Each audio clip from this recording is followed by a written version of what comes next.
Hello, welcome to Sunday, if you're watching on a Sunday. It's a beautiful autumn, October Sunday morning here at this cottage in the English countryside.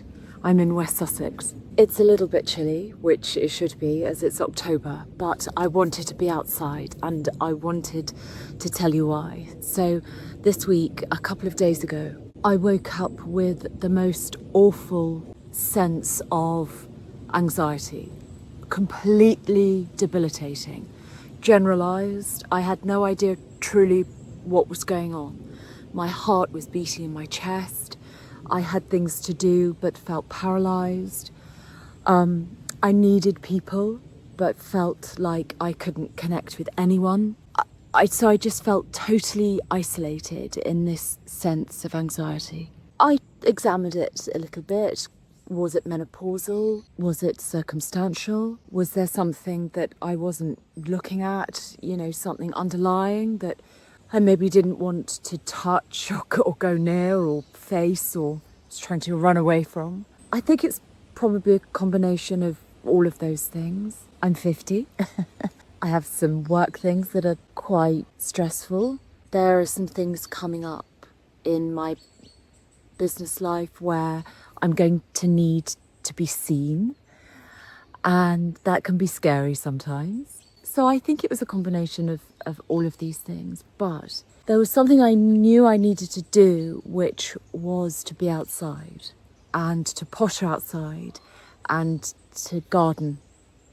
And when I say garden, I don't mean any project. I literally mean maybe I'm outside for half an hour doing some weeding, cutting back, collecting seed pods, that sort of thing. And I knew that this was the case, and I wanted to communicate that to you at the start of this vlog because I knew it was important, but I didn't know how to. And then last night I watched the Jane Goodall interview on a show on Netflix. The show's called Famous Last Words, and it was filmed before she died, and these shows are only broadcast after the person has died. And she is obviously an incredible human being with a legacy that is just extraordinary and unlike any other woman. But she said two things that resonated with me so much. And I'm so grateful that they did this interview, because even though she is now gone, her legacy lives on, and it is helping me so much today, right now. And I wanted to share those with you so that her work can continue. She mentioned that someone said to her once, "You're so calm under pressure." And I would expect that she was under colossal pressure a lot of the time. The time that she was doing her work in, the time in history, she was a woman.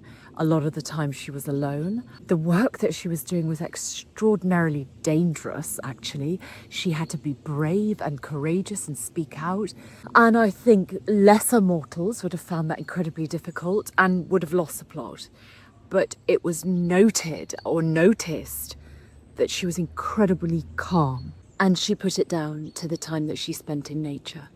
Several months, she was just out there for a prolonged period of time, uninterrupted. And then, of course, she spent most of her career out there. But I think that intense time grounded her in a way and enabled her, because there was no distraction, to perhaps go inwards and look at herself and just be with herself and her thoughts in a way that transformed her into an incredibly calm and steady human being that served her throughout the rest of her career. So that's why I knew that this weekend, when my nervous system was completely dysregulated, I knew I had to be outside, even if it was just for half an hour doing a mindless task, because that's very good at resetting. But I wanted to back it up with this story that Jane Goodall told.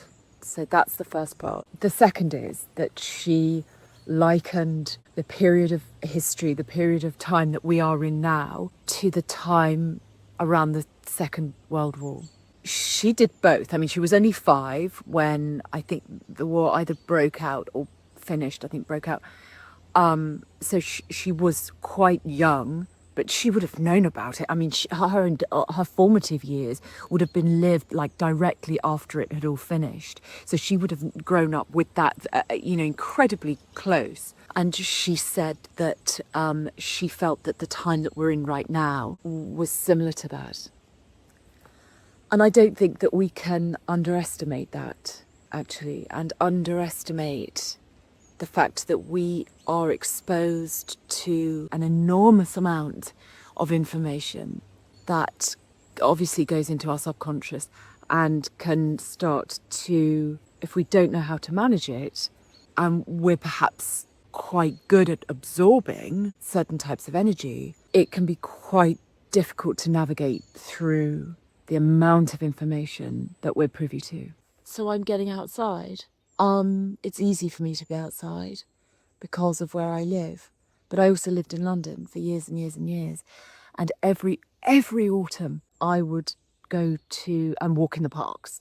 My favourite in the autumn was Kensington Gardens. But I would walk for hours. I would walk with friends. I'd walk alone.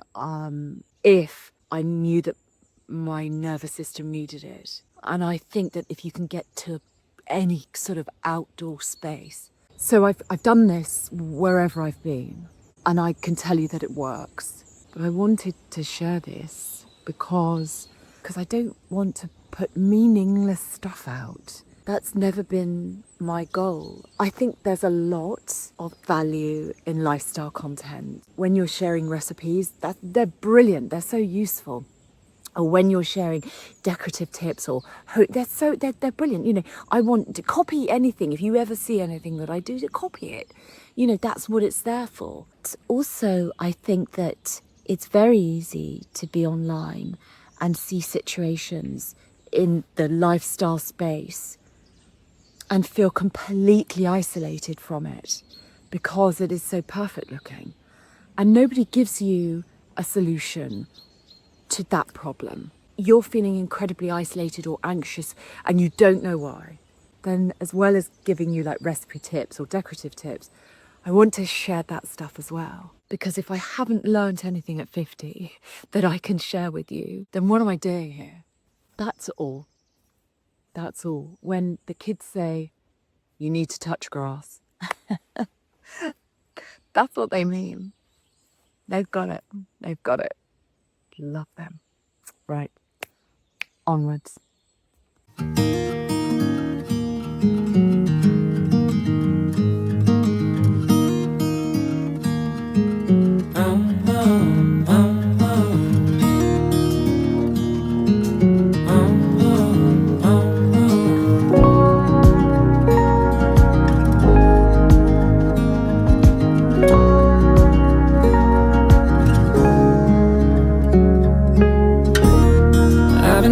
Like a wild man, sleeping like a child.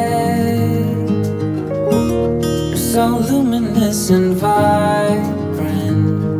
I'm always in bloom for you. Always in bloom for you. I'm having a shift around in here. I'm in the dining room, and it's one of those cases where it looks worse before it gets better. Does that happen to you? So I know we all have. We've got Christmas coming up. And what I tend to do in here is have this sideboard. Now this is cherry wood, and I've never really thought it fitted in here. It's not sort of cottagey, but it's a really nice piece of furniture. And it's so solid, it's got, lots of storage. And I think really, in fairness, there should be a dresser here.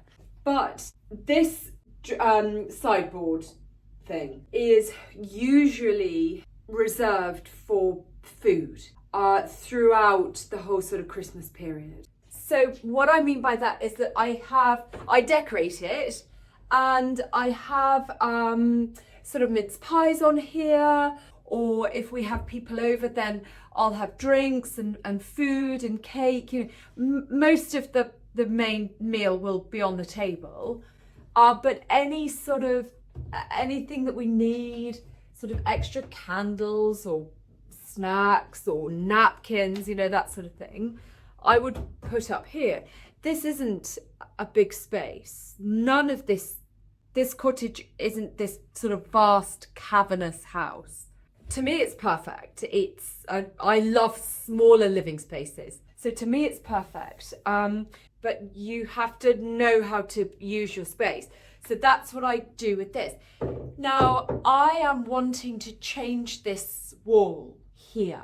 I had this up, and then there's this picture here which depicts the hunt. I know that some people really don't like that, and I understand that. This particular picture is just of the horses, and I do love the horses, and I am surrounded by horses. But I'm going to put this somewhere else. But I wanted to also show you something that I got, and I'm so pleased with it. I've been looking for this for ages and ever. So you may see it, but when I was out thrifting the other weekend and I went into the marvellous shop in Petworth, what did I get there? What did I get? Oh, the print of Sussex. Well, I got another print of Sussex, but this time it was a map of Sussex, and I cannot tell you how long I have been looking for a map of Sussex that isn't like £500. This was £19. And I really and truly love the colours in it. It's got some gold and some blue and some dusky pink. I mean, and some sort of sage green. I mean, it's just perfect. And I think we've got Arundel Castle there. This is the old pier in Brighton, the chain pier. What's down here? There's, oh, sorry, I'm reflecting. That's Chichester Cathedral, just down there. I am just delighted. So I've got this and this, and I'm going to put these somewhere else. Waffling again. So it's all looking very bare at the minute. Now these brass candlesticks, I do need to clean. It's one of my Christmas jobs again, but they're not too bad. I'm going to put those in the sitting room. These little candle lamp shades here, I'm very excited about this. I've got so many of them all over the cottage, as you know. And my Homebody Companion Club, which is my membership, it's closed at the minute. But our guest for November is going to show us how to make lampshades, or her sort of top tips and tricks for making lampshades. I mean, that's just brilliant. She's also going to take us through her top tips for painting furniture, because that's a huge part of her business. So we're so fortunate to have her, but I'm just really looking forward to the fact that I might be able to make like several little lampshades for the cottage, because I've got such a stash of fabric, it's bonkers. But this is going back up here. And then I'm going to take the hunt print down. We've discussed this lamp base before. I think we're all in agreement that it doesn't match at all in this room. So let me just take this down. So cobwebby.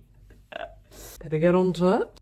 But all of the cobwebs just sort of, yeah, I don't think you can see them, but they're lining the wall. I think that's just what happens when you just have pictures up forever and ever.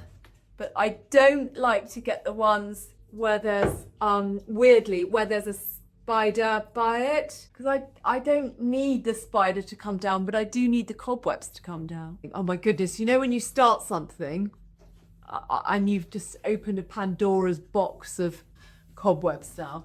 Okay, right, I'll go back to that. So this is going to go up here instead of the hunt print. So that's going there. I'm looking. I'll give you another view. This is going to stay here. And so this is actually going to become a certain type of wall that I need to decide on before I show you, because I'm nervous about it. But this is the start of it. I'll swap the lamp out. I will obviously change the shades.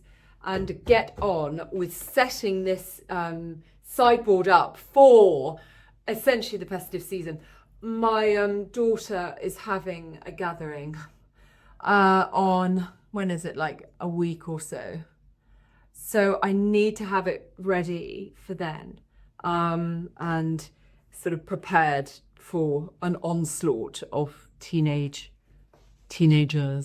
I have another outfit. Again, I'm layering. It's properly cold now, so even if I wear my kilt with my tights underneath and a thermal and then layer on top, I won't get too warm. Certainly not in this cottage because, as I've told you a million times before, it's freezing. So this is what I'm doing with this one. I've got my kilt. I have it quite big, or it is quite big. Want a baggier look. This is on purpose. I want it so it doesn't sit tight on my tummy, and I like it longer. I'm wearing it with another pair of boots. Ooh. So I'm actually wearing it with these long boots. I've been in my brown leather boots for the last month and I love them to bits, but I wanted something that was just, I don't know, maybe I just wanted to feel a little bit more glamorous, in charge, sane. So I'm wearing these ones, and these are really gorgeous. I love these. La Redoute, I think. I'll find out. But these are a couple of years old. They're the lovely slouchy leather boots, so I can sort of, and I do, push them down slightly, and they're the type that get better with age. So this outfit doesn't make much sense at all like this with the boots, but it will when I add the other layers on top. So I've got a thermal long-sleeved layer on here, and then I'm going to add this dark indigo blouse, short-sleeved. I've worn this before, I've shown you this before. This is an Anthropology, and I like it just simply because of the colour and this puffy sleeve here. But we're not finished yet. I have another tank top. I am tank top obsessed. This one. So if my children are 15, I told you I save clothes. How long have I had this for? 15, 14 years? This is Ralph Lauren. And so it was quite spenny at the time, but again, worth it because I've had it for 14 years. It's just very, very autumnal and very sort of English country, although it's Ralph Lauren. I mean, obviously he's so inspired by the English countryside anyway. So with the boots and with the tank and all of the layering thing that's going on at the minute, it's making a bit more sense to me. I can't see very well. I'm not getting dressed in the dark. I kind of know what this looks like, but not fully. So I've opened the collar on the shirt, going in with the same belt again. I know this is boring, but it's just, I guess, the vibe I'm going for, and I just love it. So I grew up in the 80s. I was born in 75, so all of the old sort of Ralph Lauren, Laura Ashley, all of those catalogues, I grew up with them. And then obviously the supermodels. So I got sort of the best of both worlds. I got pre-supermodel, and everything that they did to sort of change fashion and change magazines and change layouts and photo shoots. But then I got that, the much more sort of catalogue-y era. And I remember the old Ralph Lauren, and I remember the old Laura Ashley and all of that. This is what I'm doing with this. And I kind of love it, but I don't think it's even finished yet. So I've added a silk scarf in a really bright colour. Again, this is one you've seen before. It's part of the set I bought, and I wear in my hair from Anthropology. The reason I chose it is because of these deep, deep colours. The teal and the turquoise, that was like a Tiffany blue, and then the coral, orange, scarlet, all of that. And then I put it in there because I just think that it sort of lifts it. And then I feel a little bit more like myself with this. It's just got that little sort of kick. I don't know. It's like when you have a meal and it's got a little bit of spice in it, or a drink with some vodka. This is the main part of it.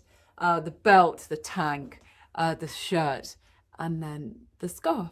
So this is my outfit of the week. Feels different, I've got to say, to the little brown leather boots that I've been wearing so much. I don't know, it just has it's raised my confidence actually a little bit. I feel like I can stomp around a bit more, be a bit more bossy. Everything here is purchased by me, and I will of course leave the links. I hope you love this one. This I'm just so in the mood for, and I have seen on my TikTok people that are 30 years younger than me rocking this. I mean, they look amazing and wonderful, but I don't feel like, you know, if you're sort of around my age, I don't feel like super, super old or like I'm about to be put out to pasture. I feel like I'm rocking this. And that is what's important. So I recently linked to a pair of fat face cords that I've had for ages. I bought them myself. And just because of the way everything links, when I link to something, if a company is on it, tracking data and things like that, then they can tell that I've linked to them. And Fatface got in touch and had noticed that I'd linked to them with the cords and had sent me a parcel. They asked permission first if I wanted it. They have sent me some items where a percentage of all the sales go to Shelter, their housing charity. But I'm going to open it with you. Right, let's have a look. Hi Cherry, thank you for supporting Fat Base and Shelter collection. We've made a £100 donation in your name to help Shelter continue their amazing work. Let's have a look. Pajama bottoms. I love pajama. Winter cozy. These are brushed cotton. Oh, I like that, I must say. They've got little cuffs on the bottom. Are they cuffs? Oh, wow. Oh, wow. Hi, sweater.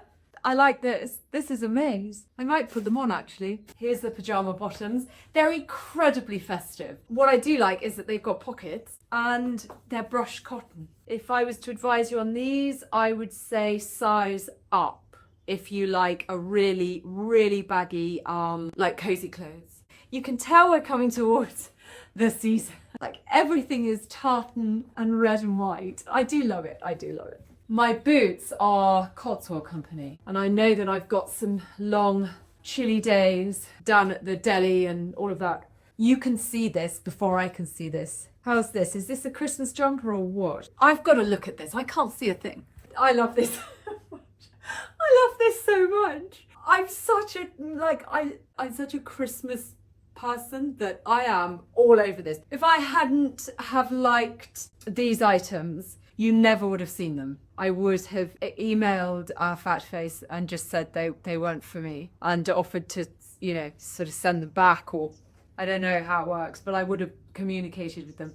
But I actually really like this. I would definitely wear this out and about, or in the garden, or on a dog walk, or to the pub on Christmas Day, after church. I don't know. I just love Christmas. Yes, so this is in collaboration with the homeless charity Shelter, which is amazing. So you find me in a very similar situation in here in the sitting room as I just was in the dining room. So I'm doing various corners at once, and I am going back to the dining room once I've finished another corner because I need some bits from here for in there and yada, yada, yada. So, but the thing that's similar about here is there's a smaller version of that lamp there, and I'll tell you about that. It's cobwebby, and I've got no lampshades on my candle bulbs. So it's just Groundhog Day throughout the entire house. But this happens every year. This is very much how I sort of decorate, or not decorate as in painting, but I don't know, maybe style. That seems like a very official word. Potter in the cottage for every sort of upcoming holiday or season. I do it for spring and summer, and now I'm doing it for autumn and winter. So it all gets shifted, and I like this process. But it does at this point feel uncomfortable. I'm going to say uncomfortable. I've got so many books. I sort of decorate with books. I know you know that, but yeah, that's why they're all in piles everywhere.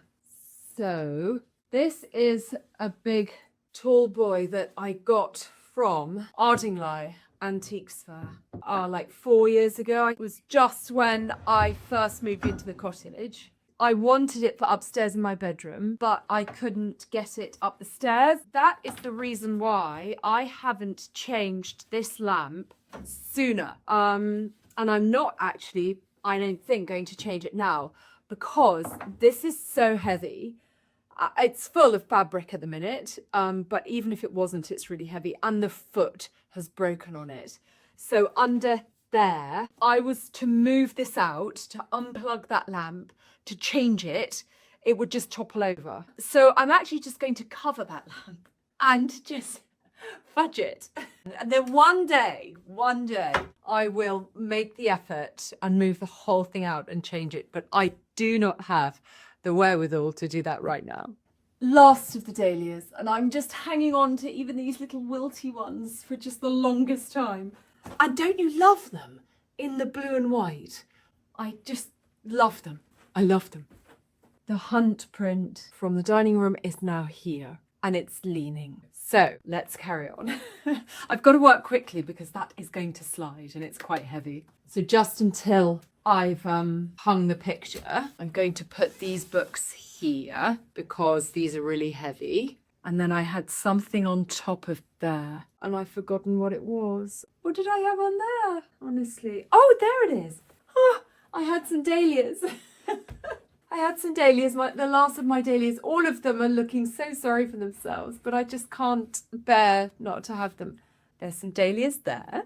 So I'm very much a maximalist, if you hadn't noticed. Just had a delivery, actually, from Edward Bulmer, and I bought a couple of samples as I got an idea for the colour on the walls in the sitting room. But I just wanted to make sure that I was on the right track. Got Jonquil and Cuistanov, and I'm excited to try them on the walls in here. So this is Cuistanov, and it's a very pale sort of plaster pink. So exciting. So I'll show you a secret. This is where I test my wall paints. This is setting plaster, Farrow and Ball, and I've used that a lot, and I'm now going to try the other ones. So this is the Jonquil. It's grayer, isn't it? It's darker. I know I'm going to have to wait until it's dried. Beautiful. Setting plaster, Jonquil there. Let's try the Cuistanov and see how that compares. So here we are. It's now drying and it's more sort of purpley. It reminds me more of the sulking room that I have on the shelves in the kitchen. So this is the Cuistanov. This is very pink. This is sort of, it seems a bit more sort of orange. This is almost grayer, a bit more sort of purple. And then this one is really quite pink. It may be that I should have, see, with the Edward Bulmer, you can get them in sort of different percentages. And this is the almost like the strongest, the most pigment. I should have perhaps got one that had less pink in, so it would be a lot lighter. Oh my goodness, I don't know what to do. I think I need to just put the picture back up and have a think another time because I don't know which one I prefer. I think this is far too dark for this room, I have to admit. I'm going to wait for them to dry and see them in different lights and come back to it. I'm feeling slightly overstimulated, but I did want to show you them head on. So, Cuisse de Neuve, setting plaster, jonquil. Oh goodness. I'm out here collecting, I was meant to be poppy seed heads, as I want to decorate with them. I've left these a bit too long and I can hear the seeds, they're amazing, but I don't really like the colour. But I've now found these amazing seed heads here. They're sort of almost architectural, so I'm going to instead cut these and bring them in. I love being outside at this time of year. It's so perfect. And this is wonderful. I can add these wonderful things to my table to display. So I'm very excited about that. These will be wonderful fillers. Gosh, they're all tangled up. Let's try and get them out without pulling all the little heads off. Yes, look at these. Aren't they wonderful? Oh, I've got something going up my bum. So this is interesting as well. There's so much to be done out here. It's incredible. This is the hydrangea, Annabelle, and this is what they look like most of the time. There's that lovely sort of pale yellow. This is what they turn into early autumn, and this is what they turn into, you know, just before it's about to turn into spring again. I quite like them like this, so I might take some of these, actually. I might take some now and bring them inside. This year, this Annabelle went absolutely bonkers and it completely crowded out the honeysuckle and the hollyhocks. So I can't have that again. I'm cutting this back. Okay. Should we crack on with this door then? Been procrastinating. So I'm going to give this, oh, I've got one of those itches that's really hard to get to. I've taken the wreath down. I've chosen the colour. I have to give it a base coat first. So I'm going to give it a good clean and then we're going to get the base coat on. I'm scared. So a good brush first, just to get rid of all of the cobwebs again. Yes, yes. Cobweb cottage. So this is the perfect time of year to do this. The perfect type of day to do this. It is still, it's not damp. The sun isn't beating down. It's not too hot, it's not too cold. It's just absolutely perfect. Okay, I think we're ready. I don't have anything on this cloth, it's just a microfiber. And I'm just wiping the door down. So this is the cottage door before. So as you can see, this is as far as I have got with the front door so far. The base coat is on. It's all dry, it's ready to be painted. Well, actually, no, I will give it another base coat on the outside and on the inside, and then I will paint it. So I'll have to do that this week. I completely ran out of time this week. I think I've finished that Friday afternoon and then did a school run or something like that. So I'll be back next week with that. Have a brilliant week, whatever you're doing. Try and get outside if you can. It's gorgeous out here. I think it's going to rain later, but just don't care. Have to be outside, I feel. Yeah, have a brilliant week. Take care. Lots of love. And I will see you again next week or in your inbox tomorrow morning with the Daily Homebody. I'll leave a link below for you to sign up to that. Okay. See you later. Bye.